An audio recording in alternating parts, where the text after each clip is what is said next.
Alright, so this is just a quick introductory demo to Game Dungeon Online and the beta state that it is currently in. So the first thing you do is you create a new profile. I'm going to delete the it says enter profile name. You can right click on any of these fields. It brings up a nice little color selector. I'm going to pick the color yellow here. And we're just going to type demo in as a name. Max life and life, every game system has something to track whether or not players are alive or dead. You just put in arbitrary numbers. I'm putting in arbitrary numbers. You can put in what your character's life is. We got light and sight. Light is basically sight radius around a character that everybody can see. And sight is something that's local to your character. So if we have a light of 60, the character will actually emit a light source when they move around on the board. Whereas if they had a light of 0 and a sight, then you would still be able to see around that token, but other players would not. This is a file selector. You don't actually see it here because Wrap doesn't record that, but so we've got our image here. Oh, crap. So I'm just going to select the eyeball here. This is for my chat token, which will appear in the chat window over here and up in the player list up in the upper corner once I join. And then we got my token, and I'm just going to leave this set to the full image. Hit OK, saves it down. Hit accept, and log in. And this is my profile token. So it's got my picture and my information down here. And then if we right click and go under the profile, you can change any of that information in here. And you can go ahead and change your profile information once you're logged in. It updates everything. Nice and simple. Okay. The text macro system. And by the way, any of these windows you can drag around by holding down Control and just left click and dragging. Whoops. That's how you drag the main board too, as you can see. So if we left click here and pick new, we've got our new text macro. I'm just going to make a quick macro called attack. And the color wheel thing works on this too, by the way. Right now, all these icons are actually pulled. They're basically just a quick internet rip from WoW icons. Kickstarter will be replacing these icons as soon as possible. So those are just temporary. Ignore them. I don't want to get sued over that. So for the macro command, we've got. We'll just type in some roleplay text. So we'll be like, prepares to attack. Okay. And then if you put a N in the little bracers there, that tells the chat system to insert a new line, mostly for formatting purposes. The way the dice system works is you put everything in these little carrots. So like that's 1d20, and then we do +5. And we'll say this was my 2-hit roll. If you play D&D, that makes sense to you. If you don't, I mean, most systems have something to dictate that you're going to try to hit the monster in a dice roll. So you can just type that in there.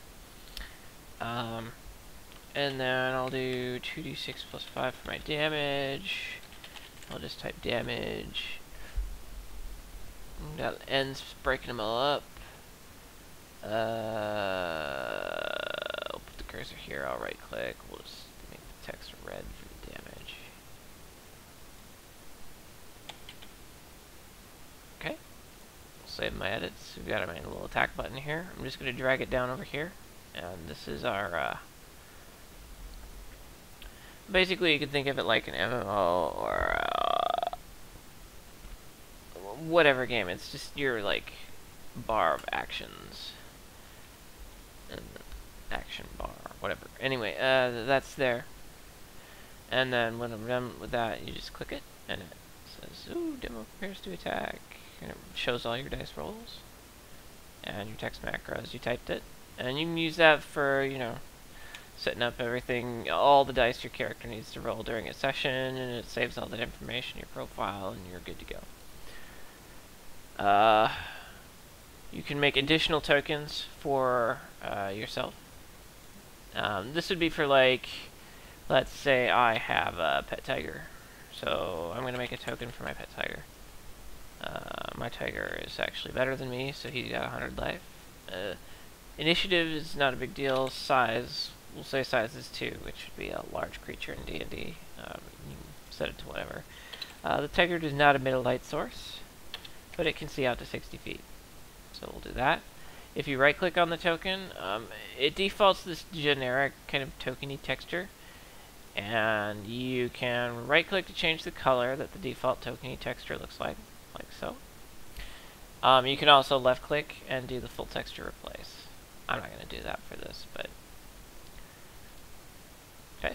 So we've got our tiger, our pet tiger. It's so big, rawr. Alright. Under the draw options are only going to show up if you're hosting the game, or if you are just by yourself playing around with the client. So erase board will erase all drawings on the board. You can flip the grid mode to square grid, and then we've got our standard drawing options. So I'm going to set it to draw black, and if I scroll my mouse wheel up and down, you'll see this little circle bounce up and down. Just set this to big. If you hold down Alt and left click, it lets you draw. Now you're drawing directly on the board. All of this syncs up with everyone connected to your game. And then the same thing, Alt and right click just pulls up the eraser. You'll see the icon kind of changes to this transparent circle just to let you know it's erasing. But yeah, so you can draw. Hi.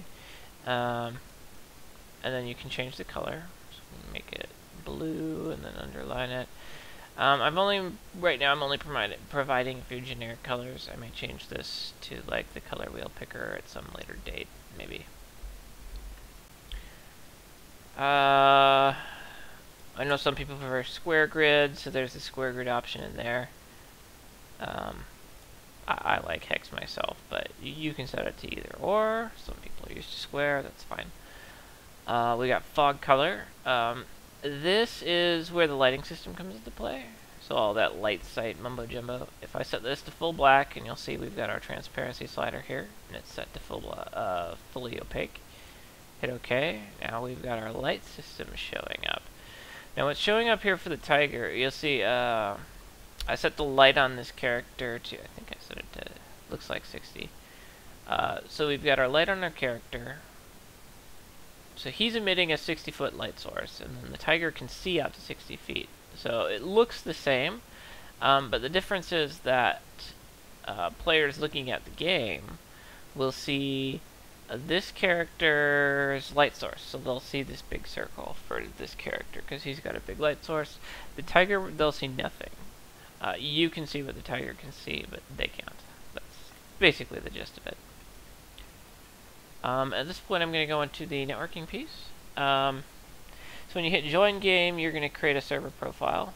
I won't be joining, I'll actually be hosting.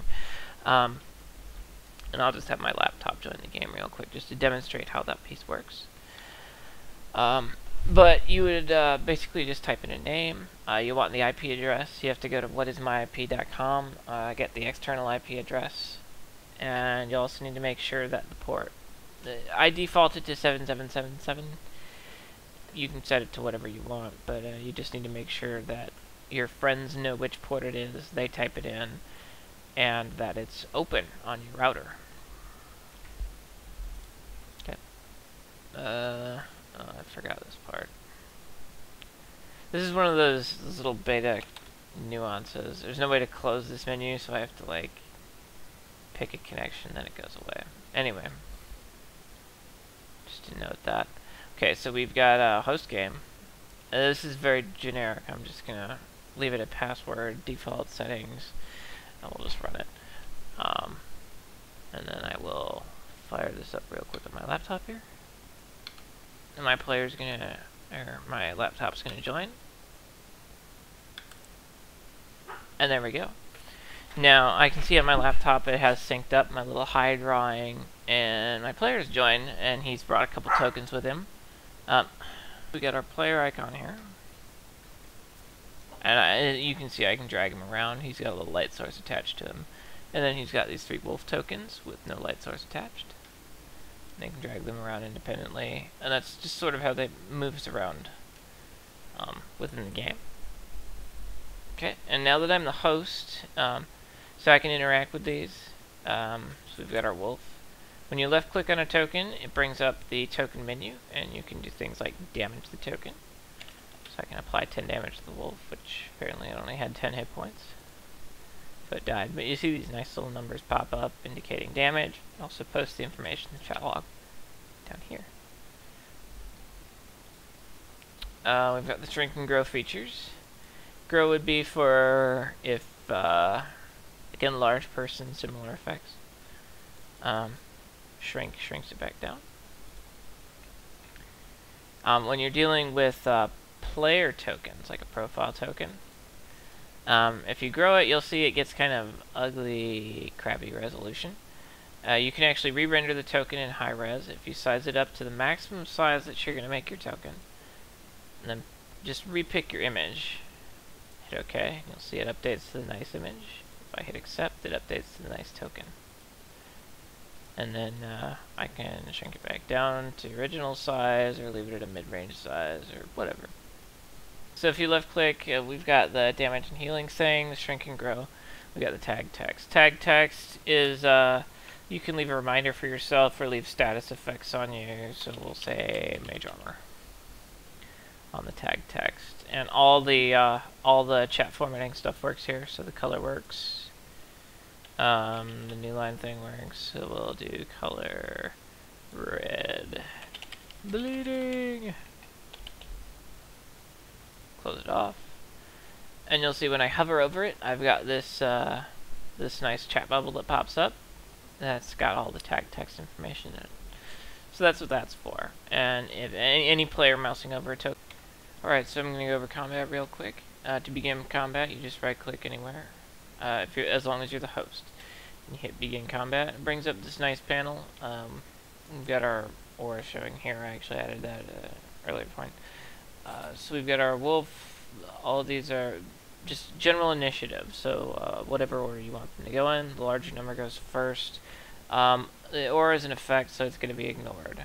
And I'm just going to leave these at default value. But normally you would have your players roll initiative or figure out whatever turn order they're going in. Put the highest numbers first, and you'll have your turn order, and then the game will track it from there. So it's Wolf's turn. Wolf is owned by player, so the player owning this Wolf token, which would be my laptop in this case, is the only one that's able to move, and they're only able to move the Wolf token. The only other thing they can move is these aura tokens, which just real quick is I created this. It's an effect token.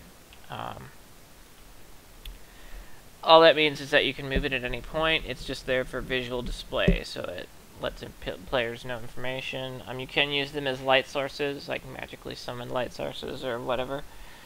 So you can use them for that purpose.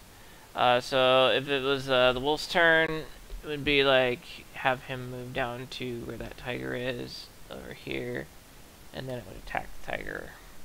I don't know, I'm just arbitrarily making crop up here, so. And let's say it does 43 damage. Just for the sake of demonstration, so you would see the nice shake number, because I own the tiger. It shows us our damage and whatnot. Control N will cycle the turns, so if the wolf's turn was over, it was the next person's turn, it would be player's turn now. You'll see the camera slides nicely. This does this for all players, so all players can keep track of who's going in combat. We got the big pulsing circle, and then all that. You can also move the turn order in here, like that.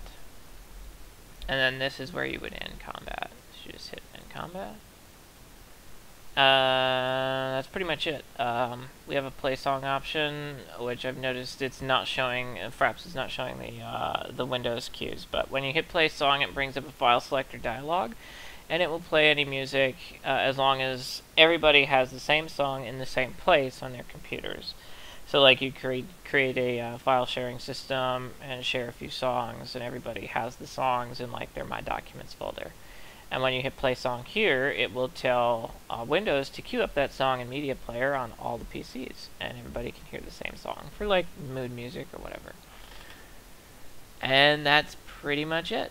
So thanks for watching, and hopefully this is something you'd be interested in. You can sign up, pay enough on the Kickstarter, you'll get immediate access to this beta version, and hopefully you can play it with your friends and get me feedback on any bugs, and we'll get this thing to be the best it can be. Thanks.